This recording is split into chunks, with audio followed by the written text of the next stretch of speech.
നമസ്കാരം. സാരംഗ ന്യൂസിലേക്ക് സ്വാഗതം.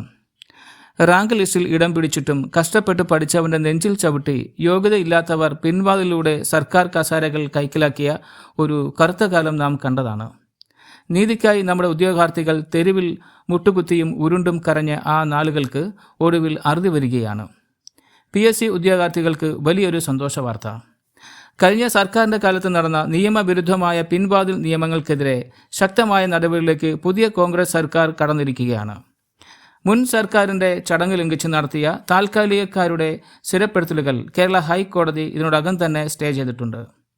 സുപ്രീം കോടതിയുടെ മുൻകാല വിധികൾ മുൻനിർത്തി മാനദണ്ഡങ്ങൾ കാറ്റിപ്പറത്തിയ കയറിപ്പറ്റിയ അർഹതയില്ലാത്തവരെ ജോലിയിൽ നിന്നും പിരിച്ചുവിടാനുള്ള നിയമപരമായ പരിശോധനകൾക്ക് ഇപ്പോൾ തുടക്കമിട്ടിരിക്കുകയാണ്.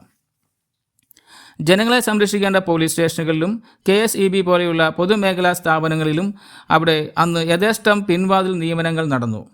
പോലീസ് സ്റ്റേഷനുകളിൽ പോലും ക്രിമിനൽ പശ്ചാത്തലമുള്ളവരെ തിരികെ കയറ്റപ്പെട്ടു എന്ന ഗുരുതരമായ ആക്ഷേപത്തിൽ ആഭ്യന്തര വകുപ്പിൻ്റെ കർശനമായ അന്വേഷണവും വരാനിരിക്കുകയാണ്. ചട്ടവിരുദ്ധമായ നിയമനം നേടിയവർക്ക് ഇനി പുറത്തു പോകേണ്ടി വരും.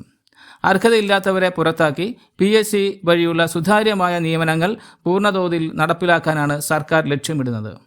ഉറക്കമൊഴിഞ്ഞ് കഷ്ടപ്പെട്ടും പഠിച്ച ഉദ്യോഗാർത്ഥികളുടെ കണ്ണുനീരിന് ഒടുവിൽ ഫലം കാണുകയാണ്. യോഗ്യതയുള്ളവർക്ക് ജോലി, സുതാര്യമായ ഭരണം, ഇതാണ് ജനങ്ങൾ ആഗ്രഹിക്കുന്നത്. കണ്ണീരൊഴുക്കിയ ഉദ്യോഗാർത്ഥികളുടെ കഷ്ടപ്പാടുകൾക്ക് അറുതി വരുത്തുന്ന ഈ സന്തോഷ വാർത്ത മാക്സിമം PSC ഗ്രൂപ്പുകളിലേക്കും ഉദ്യോഗാർത്ഥികളിലേക്കും ഷെയർ ചെയ്യൂ.